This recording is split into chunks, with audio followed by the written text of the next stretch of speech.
The officer thought he was stopping a suspect, but he was really interrupting a reckoning. The red and blue lights washed over the rain-slicked street like a warning no one else could hear, turning the late-night quiet of Ashford Heights into something sharp, public, and impossible to ignore. Marcus Reed eased his black sedan to the curb with steady hands, killed the engine, and looked through the windshield at the reflection of a patrol car pulling in behind him. He had been 3 minutes away from a meeting that could change everything, 3 minutes away from a man who had promised names, records, and enough proof to crack open a case people in expensive offices had spent months pretending did not exist. But now a white police officer was stepping out into the cold, one hand near his belt, chin lifted with the kind of confidence that came from believing the street belonged to him. Officer Bradley Kane moved slowly at first, dragging out the moment the way some men do when they enjoy being watched. Porch lights flickered on up and down the block. A woman walking her dog slowed down near the corner. 2 teenagers under the awning of a liquor store stopped talking and stared. Everyone knew that look, that atmosphere, that sudden shift in the air when a routine stop stopped feeling routine. Marcus rolled down his window halfway. Rain tapped lightly against the roof. "Evening, officer," he said, calm enough to sound almost detached. Kane leaned down, flashlight cutting across Marcus's face, his suit jacket, the dashboard, the leather folder on the passenger seat. His eyes lingered there for a beat too long, not because he had found anything wrong, but because he was searching for a reason. Men like Kane rarely started with evidence. They started with instinct, and too often, instinct meant prejudice dressed up as procedure. "License and registration," Kane said, clipped and cold. Marcus handed them over without argument. Kane looked from the card to Marcus, then back again, as if the neat address, the clean record, and the measured tone somehow offended him. "You in a hurry tonight?" he asked. Marcus could feel the question for what it was. Not curiosity, not concern. A test. A provocation. "Just heading to an appointment," Marcus said. Kane gave a dry little smile, one that never reached his eyes. At this hour? It was not really a question. Marcus glanced toward the rearview mirror, just long enough to see shapes gathering at the edges of the scene, strangers becoming witnesses. He kept his voice level. "That's right." Kane straightened and took one step back from the window, studying him as if he had already made up his mind about the kind of man sitting in that car. "Step out of the vehicle." The words landed hard in the wet night, and for a second even the street seemed to hold its breath. Marcus did not move right away. Not out of fear, not out of defiance, out of calculation. Somewhere less than half a mile away, someone was waiting for him. Somewhere not far beyond that, a larger machine was already in motion. And now, because one officer saw a black man in a nice car and decided that was reason enough, everything was beginning to tilt. Marcus opened the door and stepped into the rain with the composure of a man carrying far more than Bradley Kane could see. The officer thought he was taking control of the moment. What he did not know was that the moment had already started taking notes. Bradley Kane let the silence stretch as rain gathered along the shoulders of his uniform and rolled from the brim of his cap in slow, deliberate drops. It was the kind of silence meant to make other people uneasy, the kind officers like him used when they wanted control without having to raise their voice. Marcus Reed stood beside the sedan with his hands visible, posture straight, expression unreadable, his dark overcoat catching the streetlight in faint silver lines. He looked like a man who had places to be and reasons not to waste words. But he also looked like a man who understood exactly how fragile a moment like this could become when pride put on a badge. Kane circled him once, not fast, not openly aggressive, just slow enough to make the inspection feel personal. The bystanders were closer now, though still careful enough to keep their distance. The woman with the dog had stopped completely. One of the teenagers under the awning held up a phone without trying very hard to hide it. Across the street, an older man stood at the window of a diner, coffee cup frozen halfway to his mouth. A traffic stop had become a stage, and Bradley Kane seemed to enjoy the audience. "You said you were headed to an appointment," Kane said, glancing at Marcus without really looking at him. "What kind of appointment happens after 10:30 on a Thursday night?" Marcus kept his eyes on the officer and answered in the same measured tone he had used from the start. "A private one." Kane gave a dry laugh. "That is not much of an answer. It is the only one I am giving." For the first time, Something sharpened in Kane's face. Not anger exactly. Something smaller and meaner. The irritation of a man who expected nervousness and got restraint instead. He motioned toward the hood of the patrol car. Set your phone there. Marcus did not hesitate. He took the phone from his coat pocket and placed it carefully on the wet metal, screen down, as instructed. Kane's flashlight drifted to the leather folder, still visible through the sedan window. What is in the car? He asked. Personal property. Open answer again, Kane said. You seem to like those. Marcus glanced once toward the far end of the block.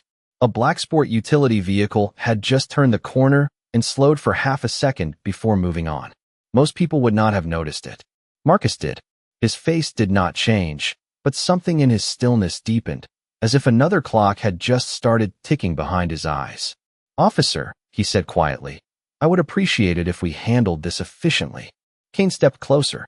You do not get to tell me how this goes. His voice was still controlled, but the edge was more visible now, polished and cold. Marcus said nothing.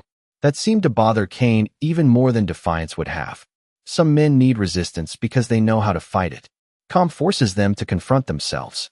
Kane took Marcus's license in one hand and looked down at it again, then back up, as if the clean photo, the legal address, and the absence of any obvious mistake had become an insult. Marcus Reed, he said slowly. Funny. You do not seem nervous. Marcus met his stare. Should I be? Kane held that look for a second too long. In the distance, thunder rolled low over the city, and somewhere behind the diner glass a waitress reached to turn down the blinds. The whole street felt suspended, waiting for someone to choose what happened next. Kane slipped the license into his pocket instead of handing it back. It was a tiny move, easy to miss, but Marcus noticed. He noticed everything. The crowd, the camera phone, the black vehicle, the time, and most of all, the way Bradley Kane was no longer asking questions because he needed answers. He was asking because he wanted Marcus Reed to feel small. What Kane still did not understand was that Marcus had spent too long around real power to be intimidated by borrowed authority. Marcus watched Bradley Kane rest one hand on his duty belt and angle his body just enough to signal ownership of the street, the stop, and everyone standing under the yellow glow of the block. Rain still whispered against the pavement, but the neighborhood had gone otherwise quiet, as if the whole night had leaned in to hear what came next. Kane looked toward the sedan again, then back at Marcus, weighing him with the kind of suspicion that had nothing to do with facts and everything to do with feeling entitled to invent them. You carrying anything I should know about? He asked. Marcus answered without hesitation. No. Anything in that car that does not belong to you? No. Anyone expecting you tonight? Marcus let a second pass before replying. Yes. Kane narrowed his eyes. Then maybe you should tell me where you were going. Marcus could have said a dozen things. He could have given a street name, a fake explanation, a harmless version of the truth. But men like Bradley Kane did not hear information. They heard opportunities. So Marcus kept his voice even and offered nothing more than what the moment required. I was going where I needed to be. Kane smiled again, but there was no humor in it. That sounds like something people say when they do not want officers asking questions. One of the teenagers across the street shifted closer under the awning, still recording. A city bus rolled through the intersection at the far end of the block and kept going, its windows glowing pale through the rain. For a brief second, Marcus saw his own reflection in the dark glass of the sedan beside him. Tall, composed, hands open at his sides, face giving away almost nothing. It was the same face he had learned to wear in conference rooms, in unmarked vehicles, in places where one wrong tone could close a door that had taken 6 months to crack open. Calm was not passivity. Calm was discipline. Kane reached toward the sedan door handle, then stopped and looked back at Marcus as if daring him to object. You mind if I take a look? Marcus answered carefully. I do not consent to a search. The words were polite, direct, and entirely lawful. That should have been the end of it. Instead, it changed the temperature of the moment. Kane took one slow step closer, close enough now that the rain on his jacket carried the smell of damp nylon and cold air. You know, he said, lowering his voice, people who have nothing to hide usually do not say it like that. Marcus held his ground. People who know their rights usually do. For the first time, the crowd reacted in little ways that mattered. The woman with the dog looked down, uneasy. The older man in the diner window frowned and set his cup down. Even the boy with the phone seemed to stiffen, because everyone recognized that line once it had been crossed. This was no longer about a broken taillight or a late-night stop. It was about a white officer deciding that a black man speaking calmly was somehow disrespectful. Kane glanced toward the patrol car, where the radio hissed softly through the open window, then back at Marcus with a look that suggested he was no longer interested in ending the stop correctly. He was interested in winning it. "Turn around," he said. Marcus did not move. Not because he was refusing, but because timing had suddenly become everything. Somewhere in the distance, tires rolled over wet asphalt. Somewhere nearby, another engine slowed. Marcus lifted his eyes past Kane for the briefest moment and saw headlights pause at the corner, then dim. Not random, not lost. Right on schedule, even if the schedule itself had been broken. Kane mistook that glance for hesitation. "You heard me." Marcus looked back at him and spoke with the same steady control that had unsettled the officer from the start.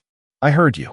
Then he turned slowly, deliberately, while the rain traced thin lines down the back of his coat, and the night gathered itself for the moment Bradley Kane was going to wish he could take back.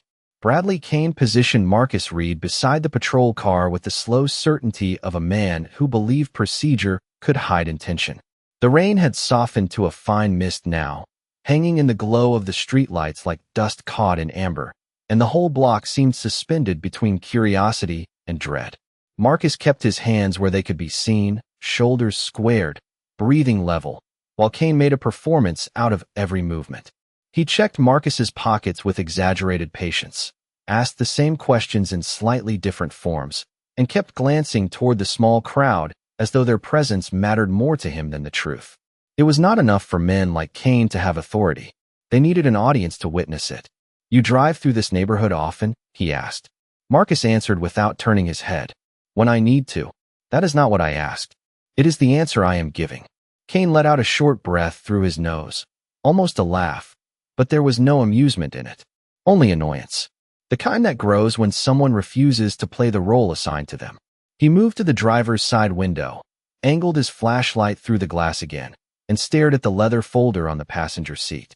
The folder had become an object of obsession, not because he knew what it was, but because he did not. "Open the car," he said. Marcus looked at the wet pavement, then toward the diner window across the street, then back to the dark shape of his own sedan. "No," Kane turned sharply. "Excuse me." Marcus's voice stayed low, even, almost quiet enough to disappear into the weather. "I do not consent to a search." The words hit harder this time because they were said in front of witnesses, and because Bradley Kane had already decided he did not like hearing them. The woman with the dog shifted her weight and looked away. One of the boys under the awning muttered something to the other, then fell silent.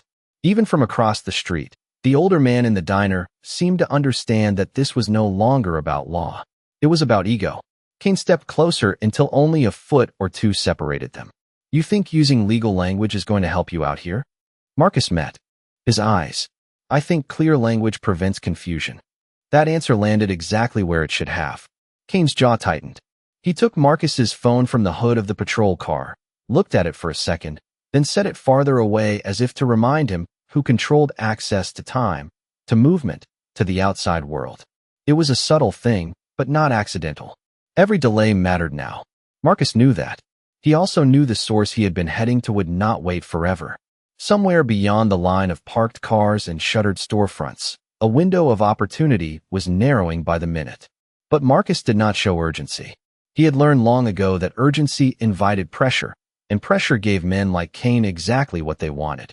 Another vehicle passed slowly at the end of the block, dark and quiet, then continued on. Marcus caught the reflection of headlights in a puddle near the curb and recognized the pattern instantly. Someone was close, closer than Kane realized. The officer, meanwhile, had settled into his own certainty, convinced that silence meant weakness and stillness meant submission. "Here is what is going to happen," Kane said, voice flat and practiced. "You are going to cooperate, or this gets a lot harder than it needs to be." Marcus turned his head just enough to look at him fully. There was no fear in his expression now, not even irritation, just a kind of patience that felt older than the moment, heavier than the badge in front of him, as if he had already seen where this road ended. "Officer," he said, calm as ever, "it already is harder than it needs to be." For one brief second, Kane seemed almost thrown by that answer, as if some part of him sensed the ground shifting beneath a scene he thought he controlled. Then the radio in his patrol car crackled with a burst of static, followed by a dispatch tone that made him glance away. It was a tiny interruption, barely more than a heartbeat.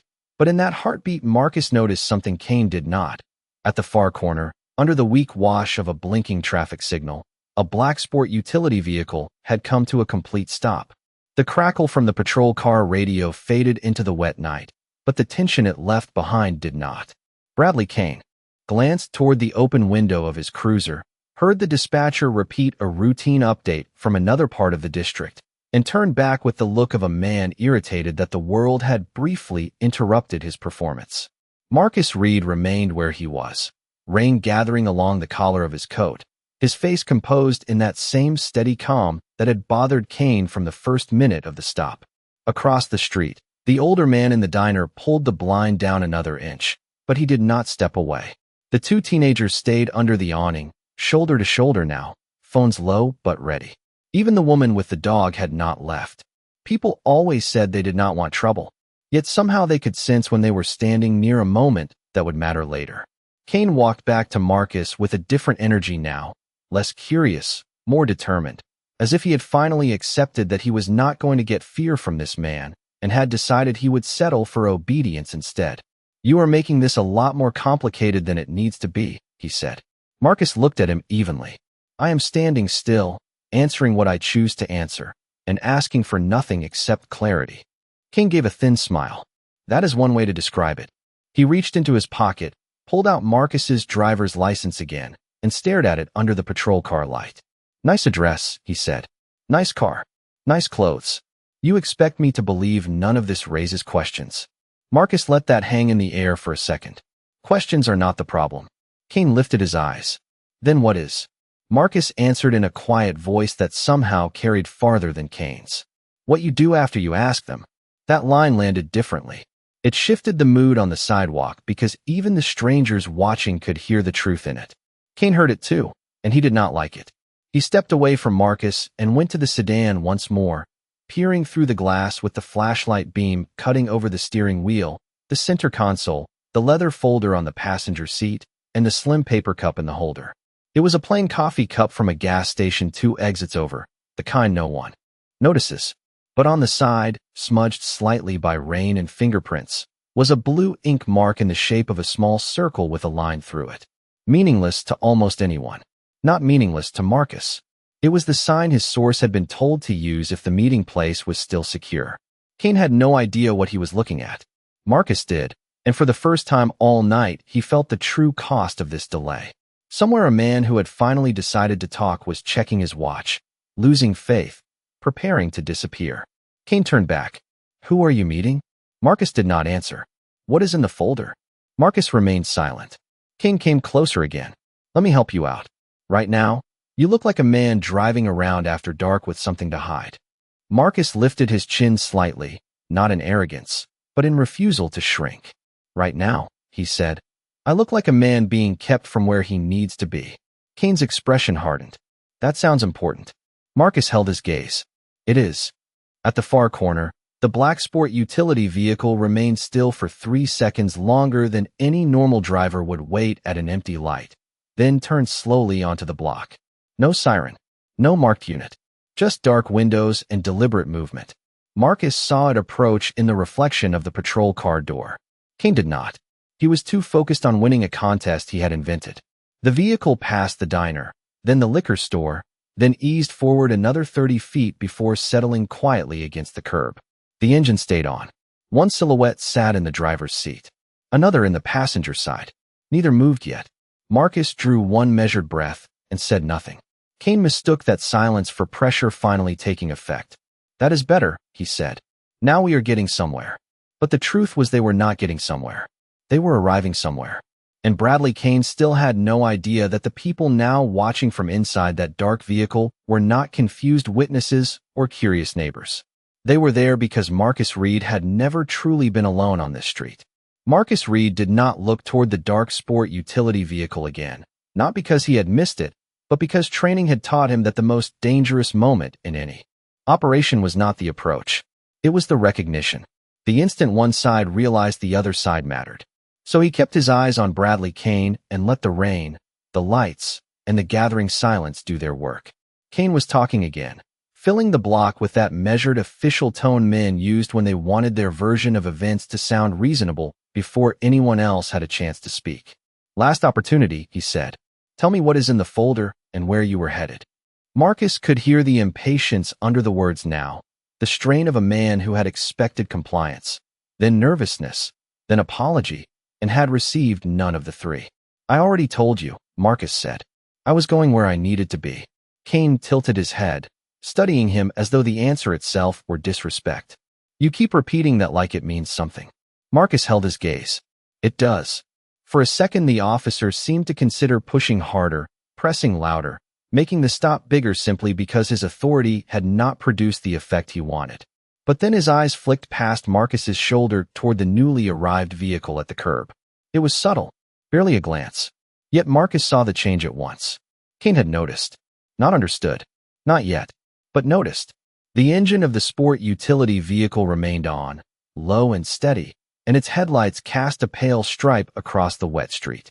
No one inside stepped out. No doors opened. The restraint was intentional. The message was not intervention. Not yet. Only presence. Marcus knew exactly what that meant. Whoever was inside was waiting for his signal, or for Kane to make one move too many. The crowd felt it too, even without understanding why. The teenagers stopped whispering. The woman with the dog took 2 slow steps backward. Across the diner window, the older man lifted the blind again as if instinct told him that leaving now would mean missing the real beginning of the story. Kane adjusted his stance and tried to recover the center of the scene. "Do you know them?" he asked, nodding toward the vehicle. Marcus answered truthfully. "Yes." Kane's expression hardened. "Friends of yours?" Marcus paused just long enough to make the silence uncomfortable. "Colleagues." That word landed like a small stone dropped into deep water. Kane did not react right away, but something in his face pulled tight. He looked back at the vehicle, then at Marcus, then at the leather folder inside the sedan, and for the first time all evening the certainty around him began to thin. He was still standing in the same uniform, under the same lights, with the same crowd watching. But the ground beneath the moment had shifted. He could feel it, even if he did not yet know why. "What kind of colleagues?" he asked. Marcus let the rain collect at the edge of his brow and answered with maddening calm. "The kind you do not want delayed." Kane exhaled through his nose, more sharply this time. "You keep talking like this is bigger than a traffic stop." Marcus did not blink. "It is." Another second passed. Then another. The dark vehicle at the curb remained closed and still, but now the passenger side mirror tilted slightly, catching the red and blue reflections in a way Marcus recognized. A signal. Quiet. Controlled. Asking one question only. "Are we moving?" Marcus gave no visible response. He did not need to. He had learned long ago that discipline was not just about what you did. It was about what you could endure without revealing. Kane stepped closer again, but the performance was starting to crack. The swagger was there, yet thinner now, stretched over uncertainty. "You expect me to believe that?" he said. Marcus's voice stayed level, almost gentle, and somehow that made it hit even harder. "No, officer. I expect you to remember this moment when you finally understand it." The words settled over the street like a warning spoken too late. Kane stared at him, and for one brief instant, he looked less like a man in control and more like a man standing one step away from a door he had opened without knowing what was behind it. Then the passenger door of the black sport utility vehicle clicked open.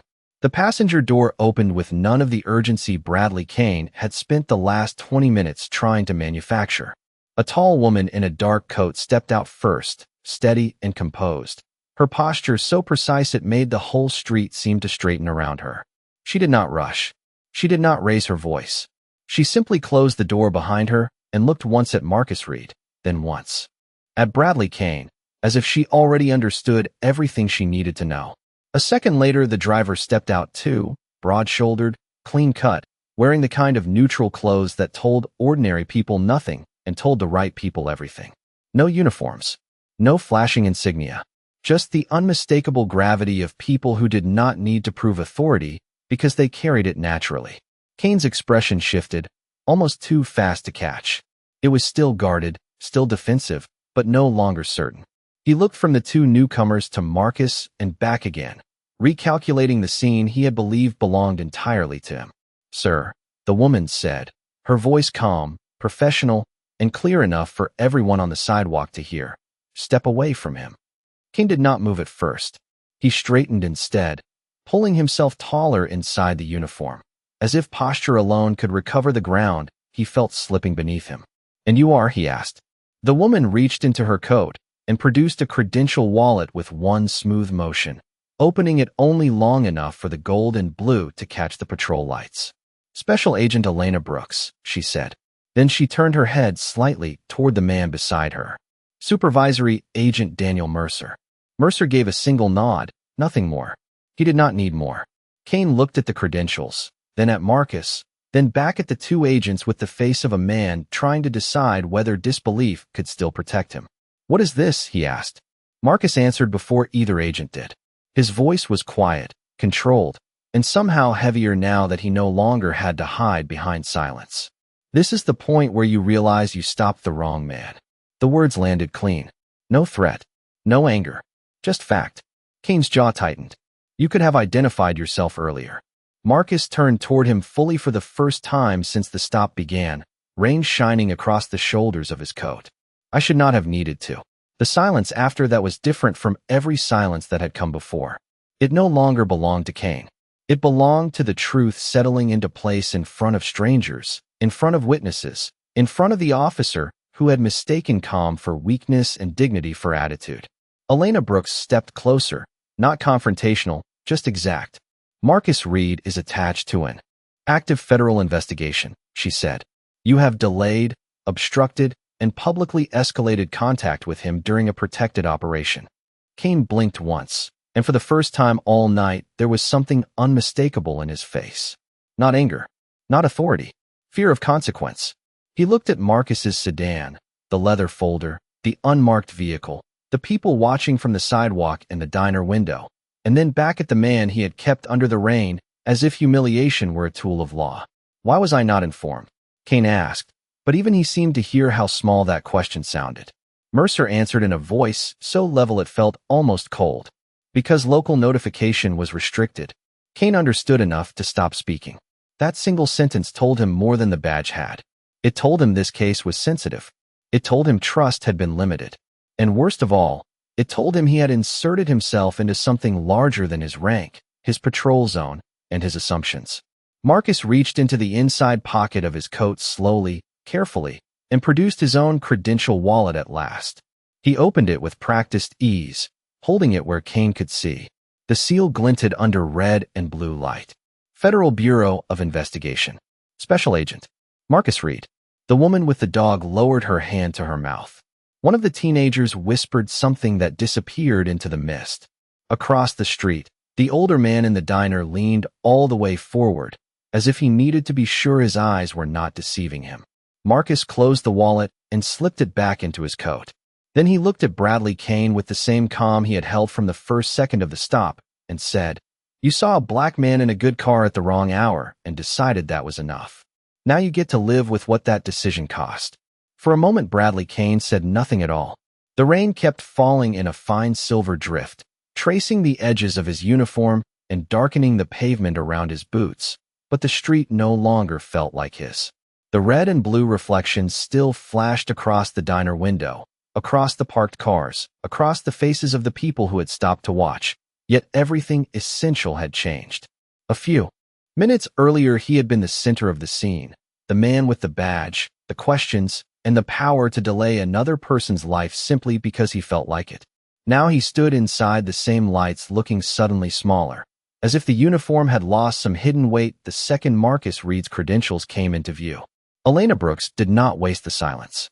"Officer Kane," she said, calm and exact, "you need to return Special Agent Reed's property immediately."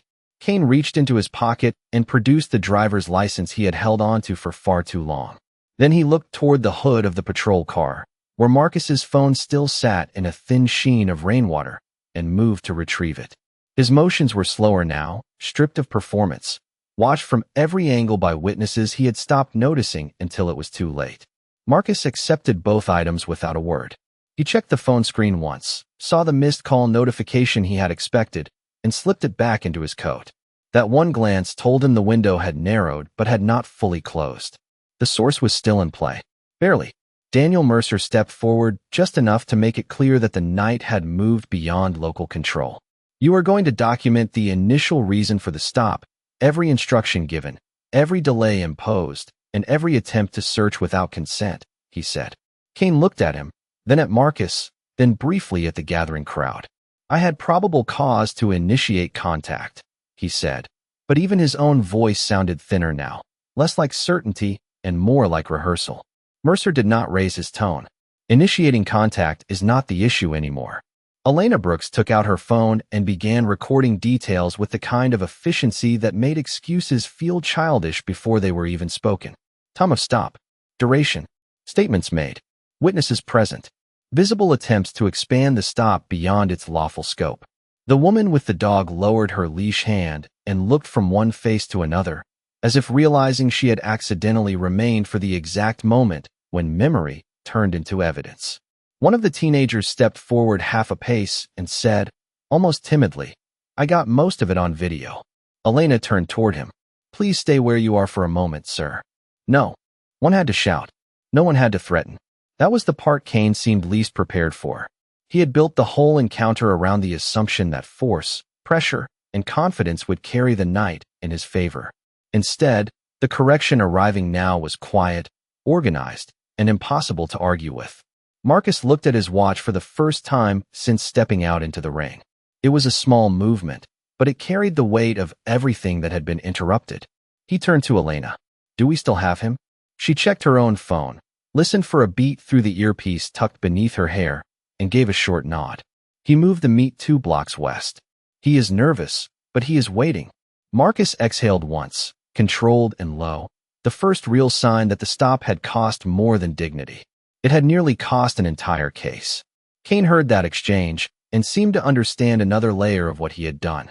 This had not simply been rude judgment or even public humiliation. His choices had put a federal operation at risk because he had trusted his prejudice more than his training. He looked at Marcus as if searching for some final way to reduce the moment, some argument that could make this about miscommunication instead of character. Marcus did not give him that escape. You did not stop me because of what I did, he said quietly. You stopped me because of what you assumed. Kane opened his mouth, then closed it. Across the street, the diner door opened and the older man stepped outside under the awning, coffee still in hand, unwilling now to miss the ending of a story he would probably tell for years. The patrol radio hissed again with another routine call from somewhere far away, some ordinary problem in another part of the city, but this street no longer belonged to ordinary problems. Elena slid her phone away and met Marcus's eyes. We are ready when you are. Marcus gave one nod, then looked at Bradley Kane one last time. Not with anger, not even with triumph, just with the clear, unwavering disappointment reserved for people who were given authority and used it to make strangers feel smaller. You thought the badge made you untouchable, he said. What it really did was make every choice tonight matter more. Then, he turned toward the waiting vehicle, and for the first time since the stop began, Bradley Kane was left standing in the rain with nothing to hide behind except the truth. Marcus Reed stepped into the waiting sport utility vehicle without looking back right away, and that small choice said more than anger ever could. He did not need the last word in the street. He did not need to stand under the patrol lights and make Bradley Kane feel smaller than he had tried to make someone else feel. Real authority did not circle humiliation like a prize. It moved on when the truth was established. Elena Brooks slid into the passenger seat beside him, Daniel Mercer taking the wheel again as the engine eased them away from the curb. Through the rain-specked window, Marcus could still see the street they were leaving behind. The diner awning, the teenagers with the phone, the woman tightening her grip on the dog leash, and one white officer standing beside a patrol car that suddenly looked less like a throne and more like a witness stand. No sirens followed them. No one shouted. The quiet was heavier than that. He is still waiting, Elena said, checking a message on her phone. Warehouse Access Road, 2 blocks west. He almost walked. Marcus nodded once. Then let us not waste another second. Mercer pulled through the intersection, the wet road shining under the street lamps in long broken ribbons of gold and red. For the first minute, no one said much. Operations like this were built on timing, and timing had nearly been destroyed by one man's need to turn suspicion into theater. Marcus looked down at the leather folder he had finally retrieved from the sedan before leaving. Inside were photographs, account transfers, and names that linked a local contracting company to shell accounts and a chain of falsified records. It was the kind of file that made respectable men nervous and careful men disappear. Tonight had not just been about pride or insult. It had nearly cost them evidence, testimony, and the trust of a source already terrified enough to vanish forever at the first sign of delay. Elena seemed to read the thought in his face. He asked if local police were compromised. She said quietly, "I told him not all of them, just enough to make him cautious." Marcus gave a faint nod and stared out at the passing storefronts. That answer gets easier for people to doubt every year. Mercer drove in silence for another block before speaking. "Internal review is already moving," he said. "Witness statements, body camera request, dispatch timing, the whole chain." Marcus leaned back against the seat, exhaustion pressing at the edges now that the confrontation had ended. "Good," he said, because what happened back there was not confusion. No one in the vehicle argued. They all knew it. Bradley Kane had not been searching for truth. He had been searching for permission, the kind some people gave themselves when bias felt easier than humility. The vehicle turned down a narrower road lined with fencing and shuttered loading bays. At the far end, beneath a single security light, a figure stood near a side entrance with his collar pulled high against the rain. The source had stayed. Barely. Marcus looked at the man waiting in the glow and then, just for a moment, let his thoughts drift back to the street they had left behind. He imagined Bradley Kane filling out reports under fluorescent light, replaying every sentence, every witness, every second when he had been offered a chance to choose decency and turned instead toward control. Karma rarely arrived with noise. More often it came this way, quiet and exact, carrying paperwork instead of thunder, memory instead of sirens. Mercer slowed the vehicle to a stop. Marcus reached for the door handle, then paused. He saw a black man and assumed the story, he said, almost to himself. Elena looked at him. And now? Marcus opened the door and stepped into the cold. Now he gets to hear the truth told back to him by everyone who watched. He crossed the wet pavement toward the waiting source, folder in hand, the operation still alive because discipline had held where prejudice had failed. Behind him, the city kept moving, lights shifting through the rain. Another ordinary night wrapping itself around an extraordinary lesson. A badge could stop a car. It could delay a man. It could even embarrass him in public for a few humiliating minutes. But it could not change what was true. And the truth, once it stepped into the light, had a way of making borrowed power look very small.